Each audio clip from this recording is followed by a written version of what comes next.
And welcome back, everyone. Pre-recorded for Tuesday. On Monday, we have next in the line of Lantern Corp videos from Satoru Teo. We have Jonathan Joestar from JoJo's Bizarre Adventure, Lantern Corp.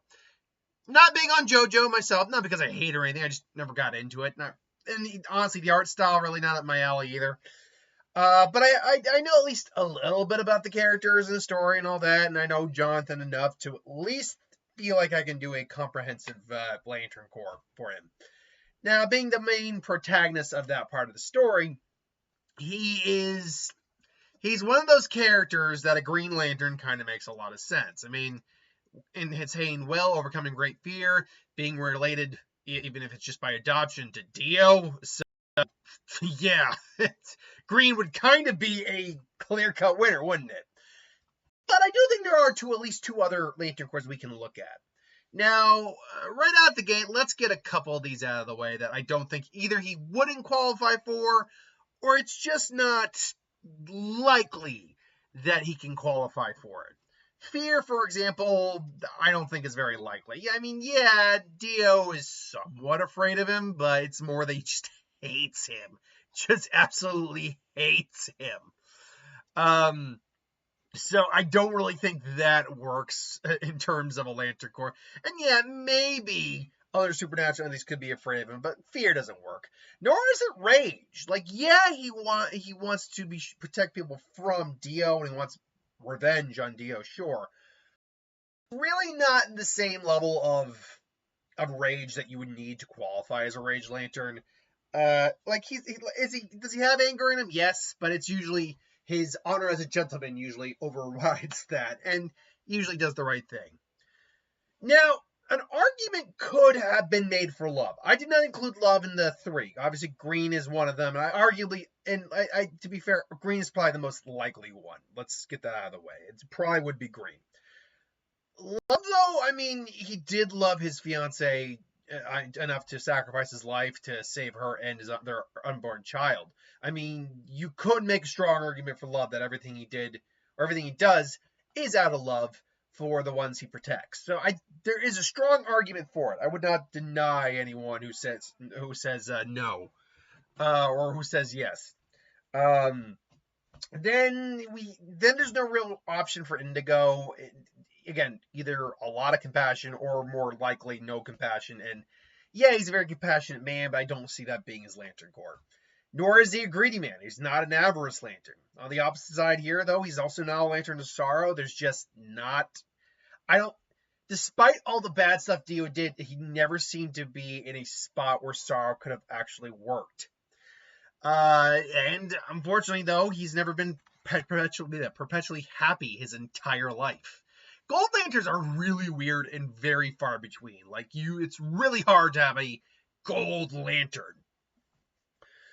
Just based on what it is. And then Ultraviolets, no, they're fueled by negative emotion. Specifically, it's believed shame, so I don't think that works either. And nor is he a Death Lantern. He's not he is dead, admittedly, so you could make him a Black Lantern, but no, he can't be a Black Lantern, at least in the general sense of it.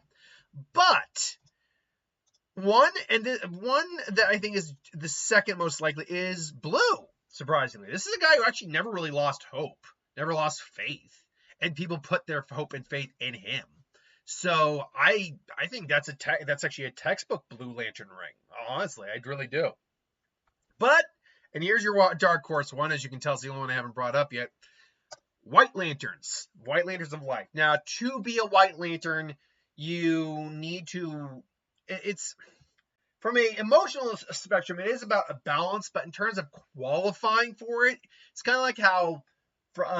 Black is the absence of emotion, but that's not a qualifier, at least in terms of the color spectrum, theoretically. But that's not a qualifier for being a Black Lantern. Same for White Lantern. You need to value life. You need to try to create life, feel alive, and try to ultimately go from there, be an embodiment of life. Now, because of the ripple, I'm not saying he is like a textbook White Lantern, like he would be the definitive White Lantern. I'm not saying that. He does have a good balance on his emotions, though. I would say that he is because of the ripple and what the ripple represents, like the energy of the sun and life, more or less. I think if you were to like put him up against other characters who don't have a ripple in JoJo, he's a better qualifier for a White Lantern ring than those characters. I still don't think he would be. I don't think it would be a guarantee. And if thinking on it now, based on his relationship with his girlfriend, fiance, all that, I might trade this off with Love. To be honest, I would still put Love at the third spot though, and maybe this at fourth. But I wouldn't say it's an impossibility. Batman even held a White Lantern ring for a short time. It just said, nope, you're not the right person. Moving on. So yeah. And so in third place, I would say actually Love. This would actually be fourth place. And then go Hope as a strong second. But the boring answer is usually the right one. It's a Green Lantern. Most of these characters, quite frankly, most of these anime protagonists are Green Lanterns in nature. They just are. There are occasions, like Naruto, for example, where Naruto, I think, was actually one of the few individuals who could have simultaneously wielded a blue and Green Lantern ring, because those two rings can work together with each other. But otherwise, yeah, he's not a character I think could do that. But I'm not saying he would be terrible if he tried to do it. I just don't think there's enough balance between the two emotions for that to work. Either way, though, that's my thoughts. What do you think? Let me know in the comments below. But thanks for watching. Hope you enjoyed, and I'll see you next time.